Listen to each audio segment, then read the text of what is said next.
Assalamualaikum warahmatullahi wabarakatuh. Perkenalkan, nama saya Taufan Ramadan dari kelas Penjas 2C. NPM saya 1921911113. Baik, di sini saya akan sedikit memaparkan tentang konsep kurikulum pendidikan jasmani. Langsung saja, yang pertama yaitu pengertian pendidikan jasmani. Pendidikan jasmani adalah salah satu mata pelajaran di sekolah yang merupakan media pendorong perkembangan keterampilan motorik, kemampuan fisik, pengetahuan, sikap sportivitas, pembinaan pola hidup sehat, dan pembentukan karakter, mental, emosional, spiritual, dan sosial dalam rangka mencapai tujuan sistem pendidikan nasional. Pendidikan jasmani, olahraga, dan kesehatan merupakan salah satu mata ajar yang diberikan di suatu jenjang sekolah tertentu yang merupakan salah satu bagian dari pendidikan keseluruhan yang mengutamakan aktivitas jasmani dan pembinaan hidup sehat untuk bertumbuh dan perkembangan jasmani, mental, sosial, dan emosional yang serasi, selaras, dan seimbang. Yang kedua yaitu ada asumsi dasar program pendidikan jasmani.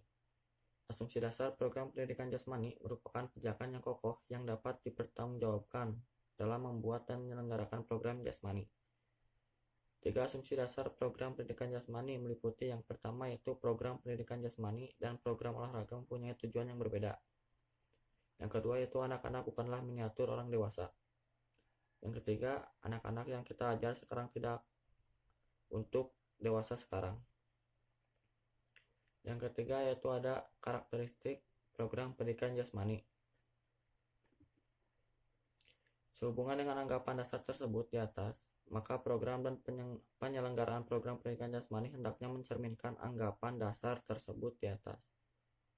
Dua pedoman yang sering digunakan untuk dapat mencerminkan anggapan dasar tersebut antara lain adalah yang pertama yaitu Developmentally Appropriate Practice atau DAP.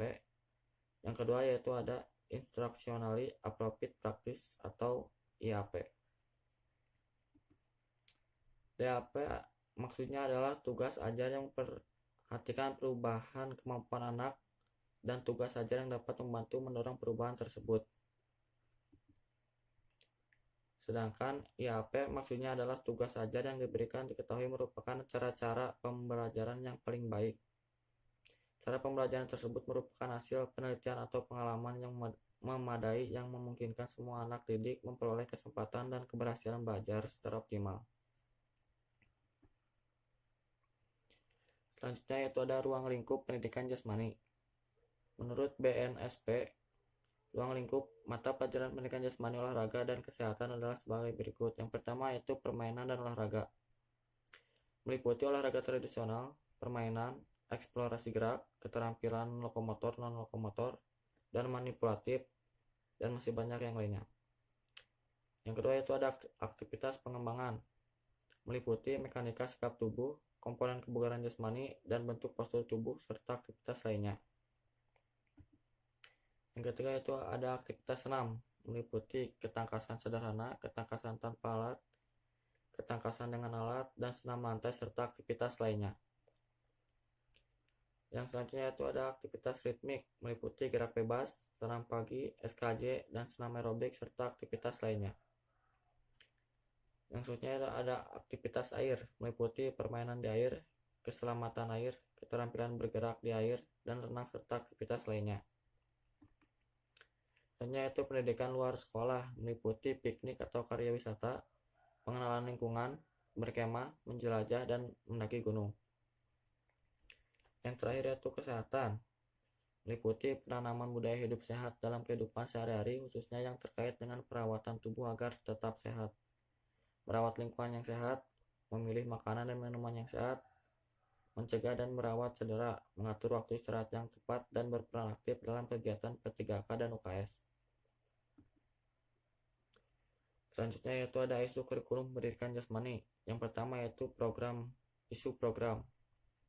Isu program kurikulum SMA atau EMA dapat kita amati antara lain dari dua sisi, yaitu materi kurikulum dan distribusi alokasi waktunya. Walaupun tujuan pendidikan jasmani sangat sesuai dengan tujuan pendidikan pada umumnya, namun seringkali para guru terlena oleh materi kurikulumnya. Materi kurikulum SMA atau EMA pada dasarnya merupakan berbagai gerak dasar yang antara lain dapat diklasifikasikan ke dalam cabang olahraga atletik, permainan, senam, bela diri, dan olahraga tradisional. Kenyataannya, ini sering menggiring pada para guru. Yang pertama yaitu memaksakan diri mengajar olahraga yang untuk beberapa siswa mungkin belum saatnya karena persyaratan fisik dan koordinasinya belum memadai sehingga PBM kurang DAP. Kedua itu berpegang teguh bahwa penguasaan keterampilan olahraga merupakan tujuan utama dari pendidikan jasmani di SMA atau MA. Selanjutnya, kurang memperhatikan tujuan yang bersifat afeksi seperti kesenangan dan keceriaan. Yang keempat itu kurang menyadari bahwa olahraga merupakan media untuk mencapai tujuan pendidikan pada umumnya. Terakhir yaitu kurang memperhatikan aspek gerak dasar siswa yang bermanfaat bagi keterlibatan dalam berbagai aktivitas sehari-hari. Yang kedua itu ada isu proses pembelajaran.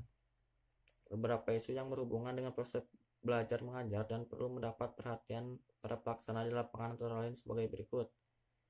Yang pertama yaitu pengembangan dan variasi aktivitas belajar yang diberikan cenderung miskin dalam hal pengembangan tujuan secara holistik dan cenderung didasarkan terutama pada minat, perhatian, kesenangan, dan latar belakang gurunya.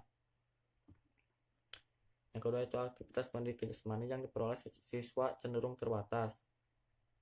Yang ketiga yaitu siswa diharuskan berpartisipasi dalam berbagai aktivitas penjas.